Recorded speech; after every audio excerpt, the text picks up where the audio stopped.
Hey there, Cam here. So I am working on my, well, Franken truck. I bought it $2,000. It was a great deal for a 7.3 liter dually F350. But being that it was, so inexpensive, you got to figure you're going to have to fix some things, right? So I am going to now do the brakes on my way home. It was a little bit scary because when the vacuum pump goes out, you essentially have no power assist. So with a 6,500 pound truck or so, no power assist is less than fun. So I thought I would just, video a little bit of it. I know it's already out here on YouTube, but I figured I would just sort of catalog everything I'm doing to this truck because there's, a lot of stuff I noticed that's going to have to be done. It needs, I don't know, there's no oil pressure sender working, there's no temperature sender working, there's just a myriad of issues. I mean, it has no radio, which, as nice as these things sound, I'd really like some tunes on, longer cruises. So, without further ado, I'm going to move along. I did notice something strange in here. Now, I don't know that... possibly they changed the sizes of these things, but this one for some reason has 10mm bolts. I could swear all the other ones I ever saw had bigger bolts, and it's actually missing one bolt. I didn't take the top one out, it's just simply not there. So I'm going to see if I can't match something up out of my hoard of extra bolts. 20-something years of car toying has left me with quite a few bolts. Unfortunately, I think these are metric. And most of the cars I've been working on have been older, so no metric. If I have to buy them, it's no big deal. What could a bolt cost, right? So anyway, I'm going to start by taking off the belt. It's a 15mm. I had it on a little wrench before, and I just tried to move it, and it wouldn't move. So I figured I would get the big old breaker bar. And now I should be able to get this to kind of come off at least one thing. Is it off? Sorta? I'll get it off of here.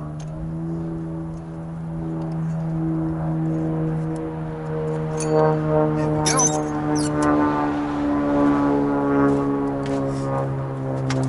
Now I should be able to get it off of here. Okay. That's good enough. Hopefully I'll be able to remember how that goes.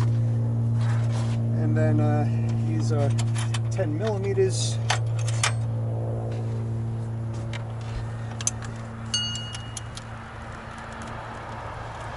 See how tight this is? Yeah, it's tight. Alright. Let's see, how are we going to do this? How are we going to do this?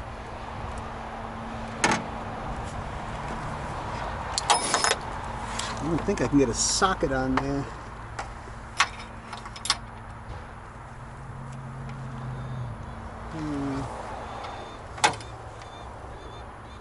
Maybe I can. I'll be right back. Well, I went through all the trouble of finding all my 1/4 inch stuff, and sure enough, the socket won't fit back there, so I'm gonna have to use the wrench. It'd be nice if I had one of those ratchet wrenches, but I'm not even sure if that would work because it looks like you have to be on an angle here. Come on, baby. There we go. See that? Just a little concentration. You can break just about anything loose.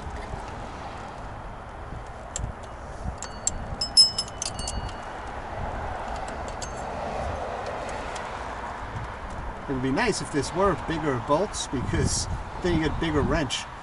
And then you get more leverage.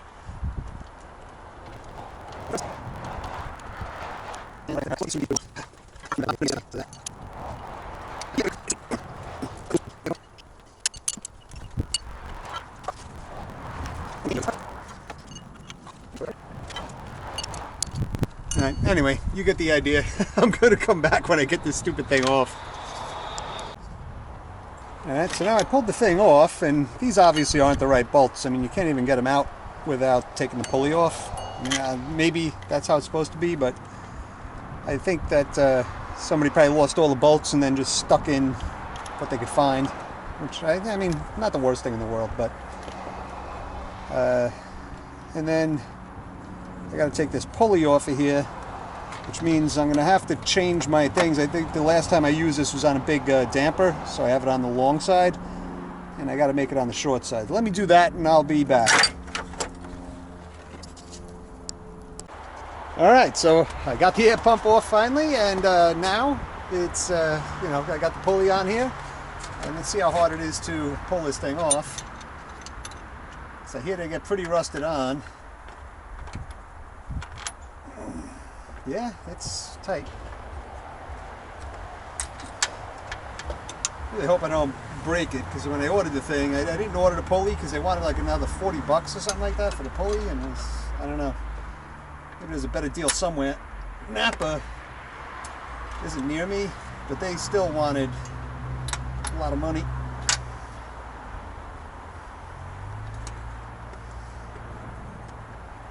Come on, baby. This would be easier if it was still in the car, but I couldn't get this puller in there.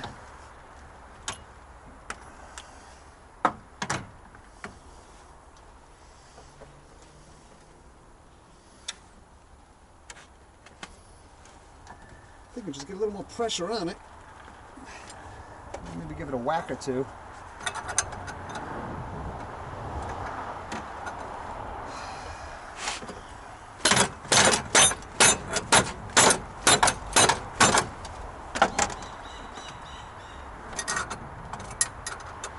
See if that did anything at all.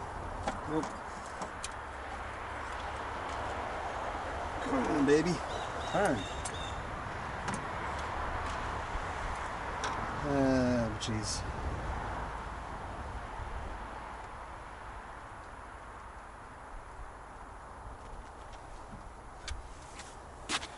Okay, I think what I'm going to do is bring this into my my garage, but it's dark in there, so let me get this pulley off and then I'll be back.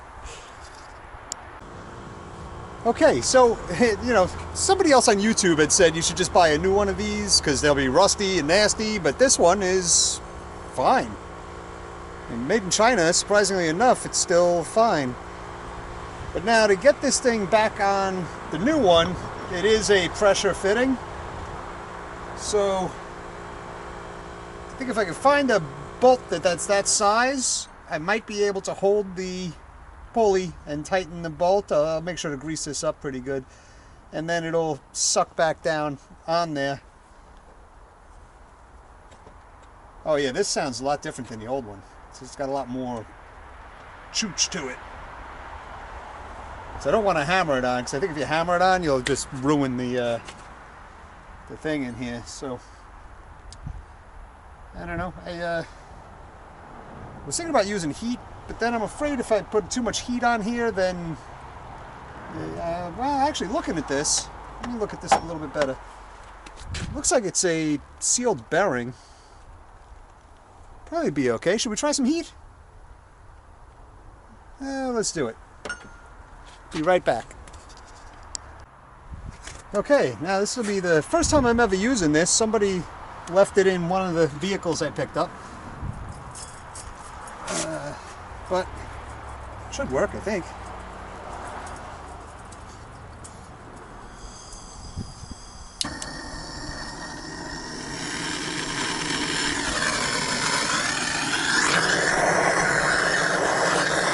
Hold this.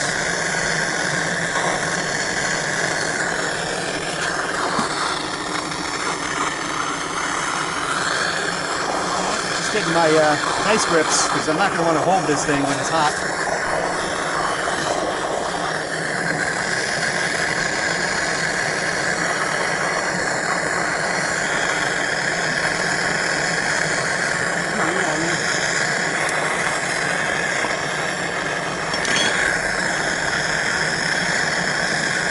Crush it either, so.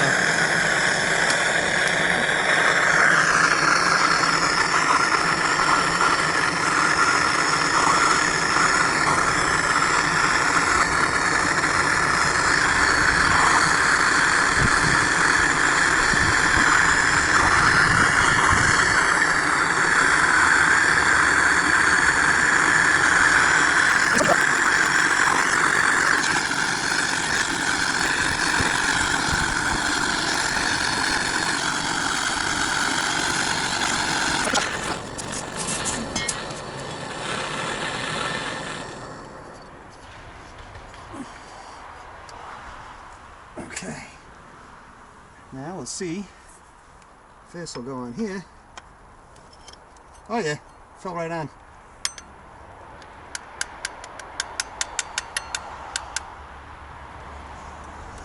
Okay, there we go. The easy way.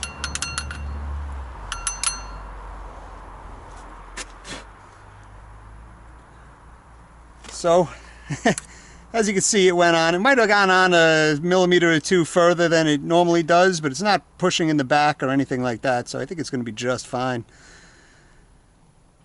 And, well, it's time for reassembly. Oh, shoot, I have to find those stupid bolts. Because I don't want to use those little 10 millimeters again. Alright, I'll be back.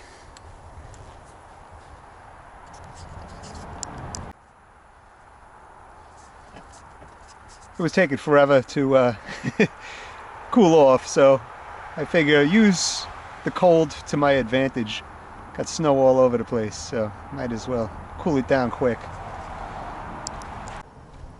Okay, I'm actually standing in a bad area, but so I figured something out. I will do this right next time because nobody showed me this when I was looking at it on YouTube.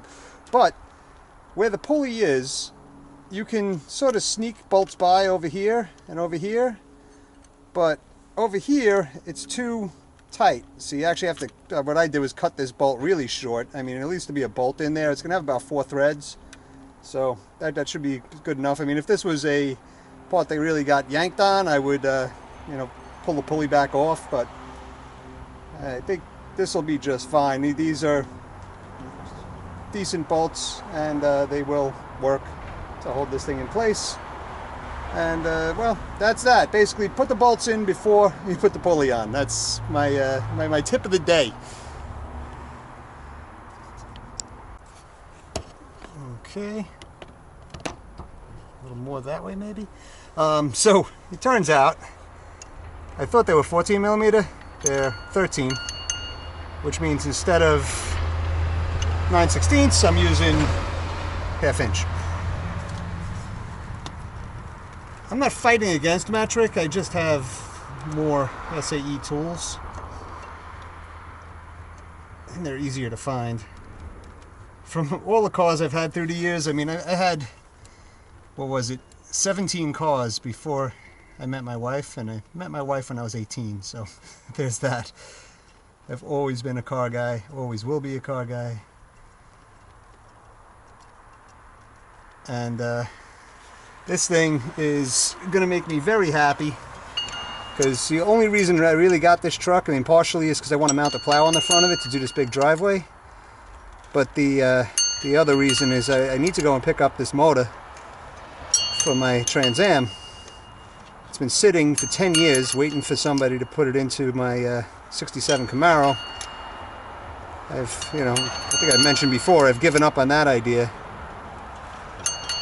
I'm going to see how much money I can put together for that car, because I really want to take that one to the next level. But the Trans Am itself should be a fun car. I mean, it's already been mini tubbed, it's got a Curry rear. I'm going to put the 4L80E in it. And one from, I think I'm going to go to Jake's to get that. I mean, they're not the cheapest guys around, but they make a really quality transmission. And I'm kind of sick of being on my back changing out transmissions. So if I can get one that won't break, it'll be a good thing. And we're almost there. Bing bada bing. And this is a short one, and it's still tightening up and snugging real nice. So I'm not too worried about it. Unless I'm dealing with, oh, I don't know, crankshafts or connecting rods or, you know, things that really need to be torqued. I just make them tight. I've been working on cars, like I said, for almost ever. Since I was like 12. My uncle's the guy who got me into this stuff. He had a bunch of cars when he was young. In 1981 he picked up a 70 Chevelle SS 396, And he still has that today. He had early on taken the original engine out. He still has it, but swapped in an LS654, and he used to go to track constantly. So that was a lot of fun as a kid, helping him, you know, swap heads and do things like that. And the engines of today are better, but I love the sound of those big blocks. I had one. I'll show you guys one day what happened to it. It's unfortunate. We had a storm here they called Sandy, and it blew the hood off of my Regal. And then I had one of these air cleaners on it that had the what do you call it? The element, or the filter element, in the lid too. So it's supposed to give you more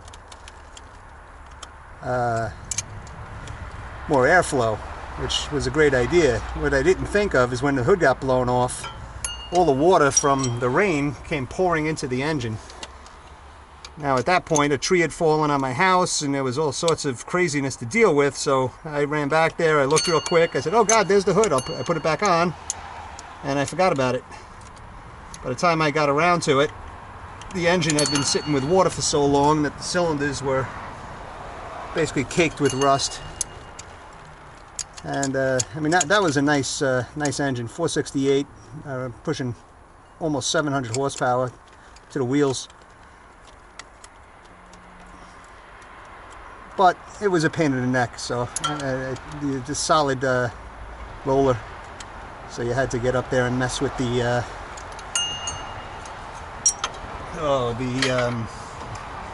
rockers constantly, even though I had them on a rail. Okay, so now I got the hose on, I've got the thing bolted up. I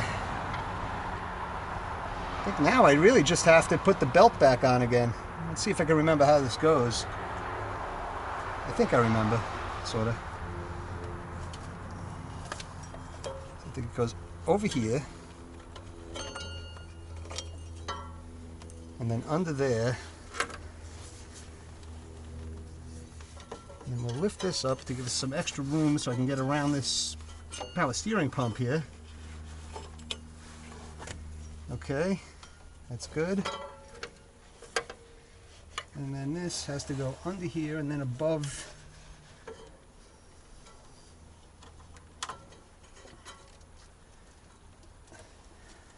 Maybe I'll get it. Try to decide where I want to sort of slip it up onto. I think maybe the alternator here. So what we'll do is we'll... Oh, you can't see crap. There we go. All right, now... Now you can see my other project, the Corvette. It actually demolished my plastic when the snow came down. I did empty the snow out of the car, so it's not going to melt in there and make a total mess, but that's what's been killing me. It hasn't been, what do you call it? The weather has not cooperated with me. Let's just put it that way. It's been colder and colder. And here it is, March.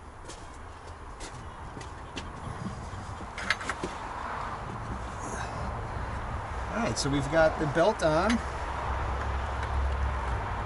I think. I'm ready to make a run. Get that out of there. Alright, one thing with these diesels, if you don't pull the things off the car that you put on there, the tools and whatnot, they will vibrate right off. So, that said, I'm getting all the stuff off of here.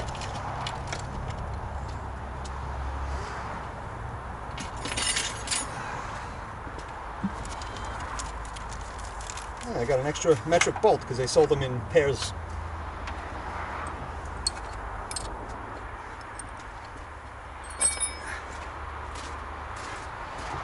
Okay, so now you keep an eye over here, and I'm going to hot wire this thing.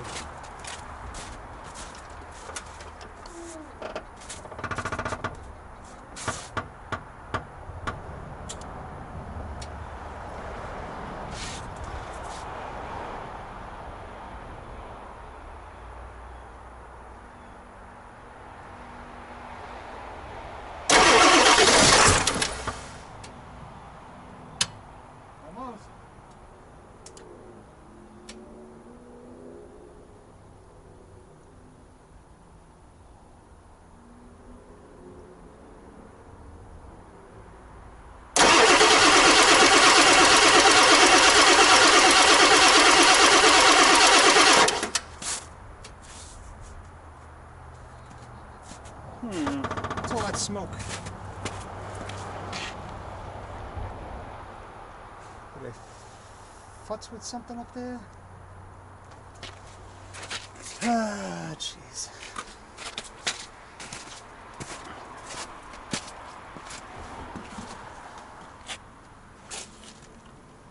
I don't think I touched anything but what's up front here.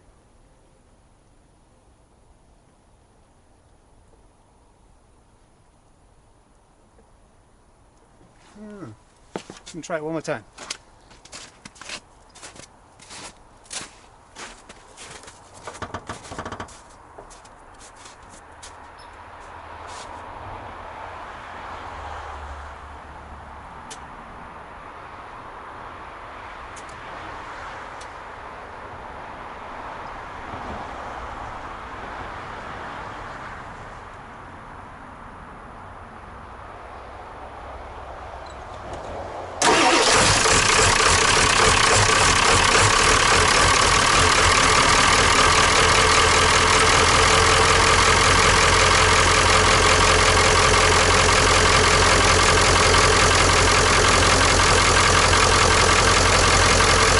It's loud. It's the way these are.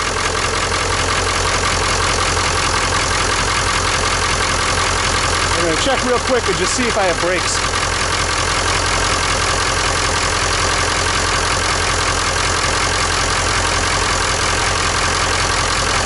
On second thought, I'm going to bring you with me.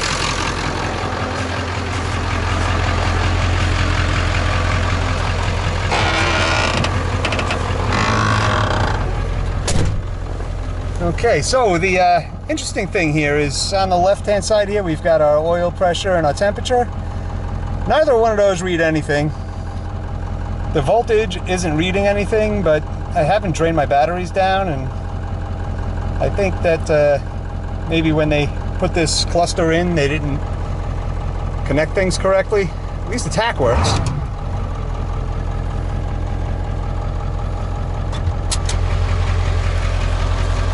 Hi, love. Hi. What's going on? Not much. So what's going on with you? I'm just checking my brakes. Actually, I think they're good.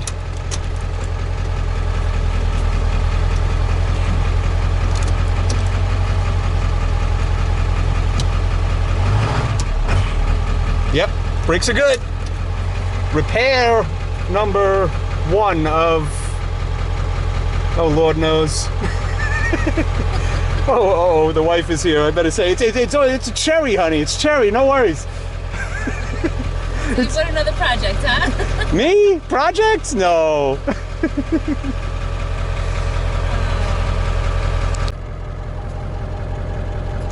So, well, I just have to say, I do think I have the best wife in the world, because she's right. I have 11 cars. Let's see, 9 of them are projects, and then there's a boat, and then there's another boat. Oh, and there's 3 motorcycles. Yeah, I have a lot of projects, but I'm starting to get them done. You see, my camera died there, so what I was saying disappeared. But what I was going to say is I had, kids, and when they were young, I was very, very busy, helping them out with sports and school and all that stuff. So now they're a little bit older and we're a little more self-sufficient, so I think I will finally now have the ability to get back into what I've always been doing, which is actually completing projects. The other thing we've decided on, the 2 decision makers in the family, is that the next project we're going to do on the house is actually going to be a big garage for me. As long as the town lets that happen, because they're pretty strict here on Long Island. Anywho, that pretty much wraps up what I was doing, and hope everybody's having a great day. Cam Bam's out.